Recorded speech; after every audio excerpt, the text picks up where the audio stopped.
now we're back with Abdul. I need to do this for the ladies. Marty.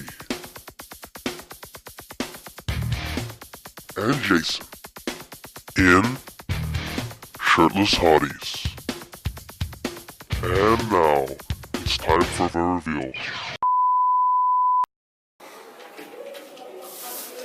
Breaking news coming out of the Battle of Long Can, where the Aussies are fighting the North Vietnamese.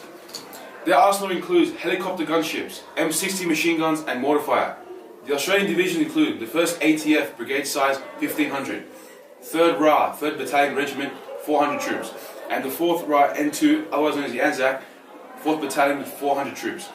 On the other hand, the Viet Cong, they're using a Type 50 assault rifle, Soviet SKS carbine automatic rifle, and Type 36 carbine. Their units include the D45 VC-BN with 350 total, and the 3rd NVA Regiment with 2,000 soldiers. Key dates of the battle include the 5th to the 6th of June 1971 during Operation Overlord. Now to you, Abdul.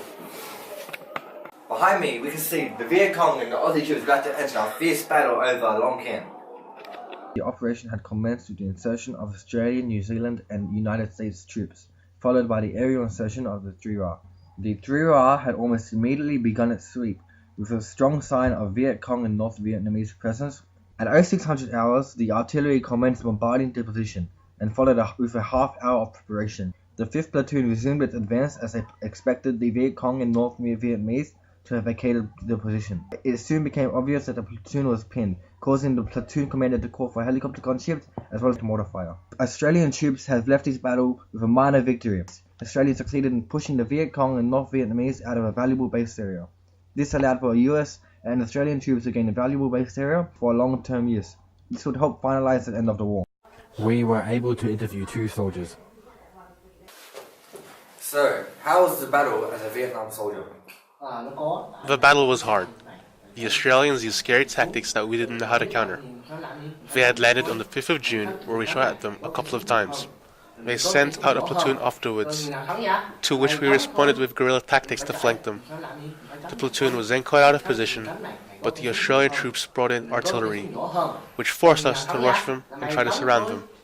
This, however, was unsuccessful. Thank you for your time. So, how was the battle as an Australian soldier? The Vietnamese troops put up a bloody good fight. We had made sure we implemented counterinsurgency tactics, but it was not enough. By the end of it, we found ourselves surrounded and outnumbered. We were forced to rely on indirect mortar fire to keep them away. This allowed us to scare them off and secure the area. Back to you in the studio. Thank you, Abdul. And now for some context behind the Vietnam War. In 1945, Ho Chi Minh declares independence on Vietnam. In 1953, France grants Laos full independence. In 1954, Eisenhower cites the domino theory regarding Southeast Asia. In 1956, the French withdraw from Vietnam. In 1963, President Diem of South Vietnam is overthrown and murdered. In 1967, Martin Luther King speaks out against the Vietnam War. And here we are in 1971 in the midst of the Battle of the Long Can. Thank you, Jason. As you can see here on this map, the Battle of Long Can took place near the province of Long Can, which is now eastern Dong Nai province.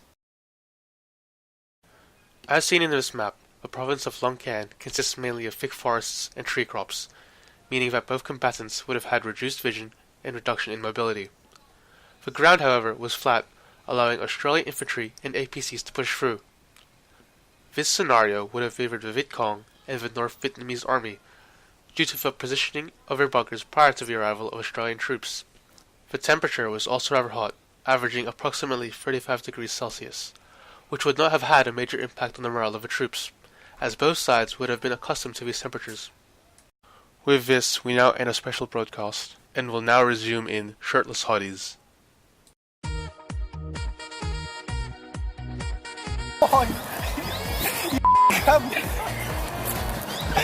My love you, man.